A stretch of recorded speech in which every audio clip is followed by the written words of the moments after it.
अस्सलाम वालेकुम and welcome back to my channel spotlight with Huma. क्या हाल चाल है तमाम व्यूअर्स आपका। आज के व्लॉग को स्टार्ट करते हैं और रमज़ानुल मुबारक का जो अशरा है वो है सेकंड और वो भी तकरीबन अब एक रोज़ा रह चुका है।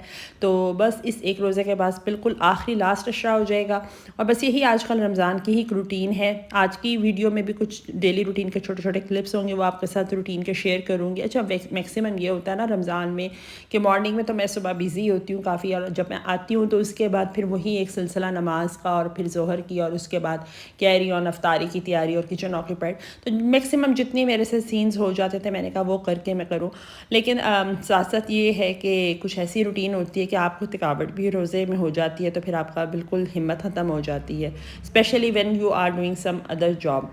और फिर ये चीज़ें साथ साथ कंटिन्यू रहती हैं रोज़े में। अल्लाह ताला हिम्मत दे देते हैं और सारे काम भी मैनेज हो जाते हैं।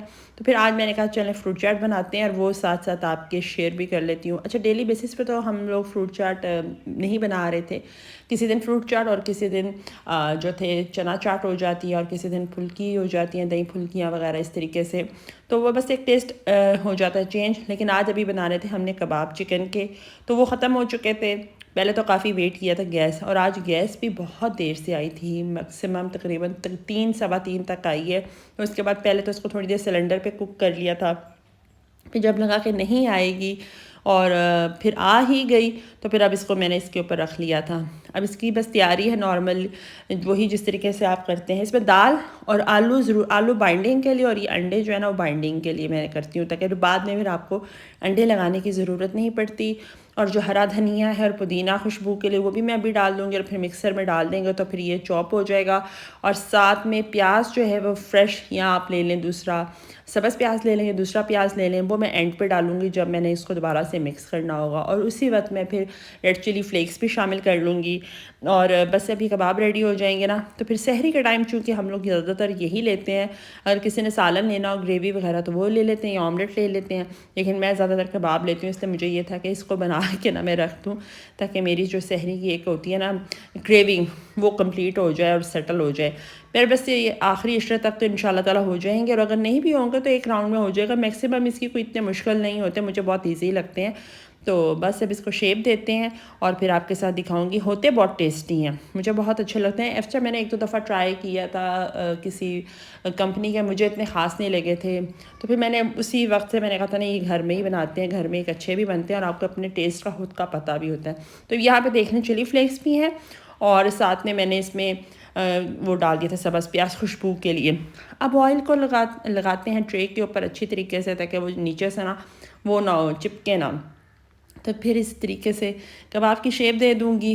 विदिन आई थिंक 10 से 15 मिनट्स भी नहीं लगे होंगे और कबाब हो गए थे रेडी। और फिर इस तरीके से हेल्पिंग हैंड जो था साथ में मेरे परवीन थी, उसने मेरी हेल्प करवा दी थी, और विदाउट उसकी हेल्प के तो कोई काम जो होता है वो इजी नहीं मुझे लगता। तो बस अल्लाह का शुक्र है कि सारे काम हो जाते हैं। और फिर बस इनको करेंगे जब ये थोड़े से हो जाएंगे फ्रीज़, तो फिर इनको पैक कर देंगे। अच्छा, आपके साथ पूछ रहा था कि आपका कैसा एक्सपीरियंस टेलरिंग का आजकल का जा रहा है। मैंने भी टेलर चेंज किया, जो पहले टेलर थे उनके साथ अब काफ़ी वो लेट दे रहे थे कपड़े, तो मुझे इस वजह से टेलर को चेंज करना पड़ा। अच्छा, अब जो नए टेलर है वो भी उसी मार्केट में होते हैं और वो भी उसी मतलब टाइम पीरियड से मैं उनको देख रही थी। तो मैंने काफ़ी सर्च की, काफ़ी लोगों से मैंने पूछा कि मुझे कोई टेलर बता दें, लेकिन ऐसा जो मेरी नियरेस्ट अप्रोच में थे जहाँ मैं रहती हूँ, तो मुझे उनसे कोई बेहतर नहीं लग रहा था। अब ये है कि शर्ट्स तक तो ठीक है, लेकिन ट्राउज़र्स की फ़िटिंग इतनी अच्छी नहीं आ रही और इस सिलसिले में मुझे जाना पड़ता है। तो बस मुझे यही एक आजकल हो रहा है कि तरावी या इशा के बाद मुझे जाना पड़ता है टेलर के पास। मेरा दिल भी था कि मैं वो वाले क्लिप्स भी दिखाऊं, लेकिन नया एक टेलरिंग शॉप हो तो मुझे वहाँ पे शूट करना फिर थोड़ा मुनासिब नहीं लगा। और बस एक उनकी वीडियो जो शॉप है उसमें भी बड़ा, जिसे कहते हैं ना, इतनी लाइटिंग नहीं होती, तो वो इतनी विजिबल क्लिप्स भी नहीं होने थे। तो मैंने कहा कि आप लोगों का पूछूं आपका कैसा एक्सपीरियंस आ रहा है। अच्छा, आजकल टेलर्स भी ना काफ़ी ज़्यादा, जैसे कहते हैं, तंग भी करते हैं और कुछ नखरे भी उनके बहुत हो चुके हैं। इस टाइम बिल्कुल कसाईयों वाला उनका एटीट्यूड हुआ हुआ है। तो इसी तरीके से ये है बस कि बस अब कपड़े आ जाएँ तो फिर, ताकि वो एक दफ़ा ड्राई क्लीन हो जाए। लेडीज़ का ये है, बाकी बच्चों के कपड़े तो रेडीमेड होते हैं, वो सब हो चुके हैं। और मेरे नहीं आए अभी, और जिसने सबसे पहले दिए थे उसी के नहीं अभी तक आए। तो देखिए अब कब आते हैं फिर आपके साथ शेयर करूँगी। वैसे ये है कि मेरा दिल तो यही होता है कि ईद पे पहन के ही बंदा एक जो है उसको दिखाए। तो अगर आ गए और सारा मतलब अरेंजमेंट हो गया ठीक थे, तो फिर मैं आपको ज़रूर शेयर करूँगी सबके कपड़े जो मैंने डिज़ाइन करवाए थे। सिंपल वे कह दें, किसी ब्रांडेड को नहीं मैंने लिया था, सिंपल मैं खुद ही अपने कपड़े डिज़ाइन करती हूँ नॉर्मली, और लेके डाई करवा लिया, और इस तरीके से करके मैं आपके साथ ज़रूर शेयर करूँगी। तो वो मैं आपके साथ ज़रूर शेयर करूँगी जब वो इंशाल्लाह ताला आ जाएंगे। दुपट्टा मेरा आ चुका था और बहुत खूबसूरत लग रहा था, तो वो भी मैं आपको दिखाऊंगी कि मैंने किस तरीके से उसकी सारी सेटिंग की है। बहुत मैक्सिमम सेटिंग तो नहीं की, लेकिन क्वालिटी चीज़ों की अच्छी थी तो वो खूबसूरत लग रहा है। और बस अब यहाँ पे इफ्तारी की तैयारी है और साथ में बन जाते हैं। अच्छा, अभी मेरे एक हाथ में कैमरा था और एक हाथ में मेरे जो था स्पाइडर था, तो जिसको मुझे निकालना था। इस टाइम मेरे पास ट्राइपॉड भी नहीं था, तो मैंने कहा कि उसको रखने में काफ़ी मेरा टाइम वेस्ट होगा, तो बस एक मैक्सिमम काम हो जाते हैं तो फिर इनको डिश आउट कर लेंगे। और आजकल यही रूटीन है। अगर किसी दिन ये फ्राइज़ बना लें तो फिर हम पकोड़े जो हैं वो उनको स्किप कर देते हैं, लेकिन बेसन वाले इस तरह के ना थोड़े से अच्छे लगते हैं। आज ज़रा इनका जो बेसन था वो भी ज़रा थोड़ा सा लाइट ही लगा था, या शायद आलूओं ने, मैंने इनको डिप कर दिया था तो आलू ने पानी छोड़ दिया था।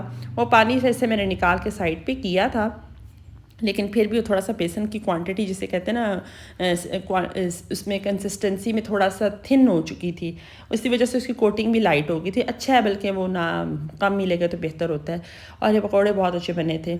और बस अब ये हो जाएगा किचन, फिर वाइंड अप करना होगा, और इसके बाद फिर मुझे जाना है सिस्टर के घर। वो भी रूटीन आपके साथ ज़्यादा शेयर तो नहीं कर सकती, लेकिन थोड़ी बहुत दिखाऊंगी कि उसके भी देखें किचन में इस तरीके से उसने बर्तन ड्राई किए थे, वरना काउंटर जो है ना बहुत ऑक्यूपाइड हो जाते हैं, तो वो मैक्सिमम इसी तरीके से ना ड्राई करवा के फिर उनको रख देती हैं।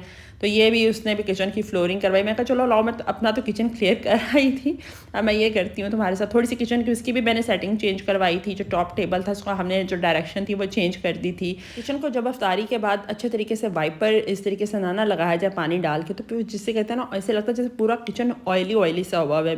तो मुझे लगता है हर घर की ना अफ्तारी के बाद एक दफ़ा की रूटीन लाजमी होगी कि आपको अपने किचन को ना ज़रूर पानी डाल के क्लियर करना होता है। और बहुत ज़्यादा वहमी लोग तो जो होते हैं वो गर्म पानी मेरी तरह के डाल देते हैं, और फिर उससे एक क्लीनिंगनेस अच्छे से हो जाती है। अच्छा, मैं यहाँ पे भी ना बच्चों से कह रही थी कि जिन जिन के कपड़े आ गए हैं वो चेक कर लें।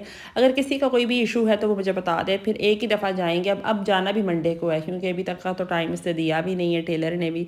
तो बस वो यही आजकल यही हो रहा है कि बस इशा के बाद तो लाजमी एक दफ़ा मुझे जाना पड़ता है। तो बस ये हो जाएगा तो 25वें रोज़े तक कपड़े आ जाएंगे। फिर मेरी कोशिश होगी कि मैं आपके साथ ज़रूर शेयर करूँ। कमेंट्स में बताइएगा कैसा लगा मेरा आज का ब्लॉग। अगर आप मेरे चैनल पे नए हैं तो प्लीज़ मेरे चैनल को लाइक, सब्सक्राइब और शेयर कर दें। इंशाल्लाह ताला दोबारा मिलती हूँ कल किसी नए व्लॉग में आपके साथ। अपनी दुआ में याद रखिएगा। अंटिल देन, अल्लाह हाफिज़।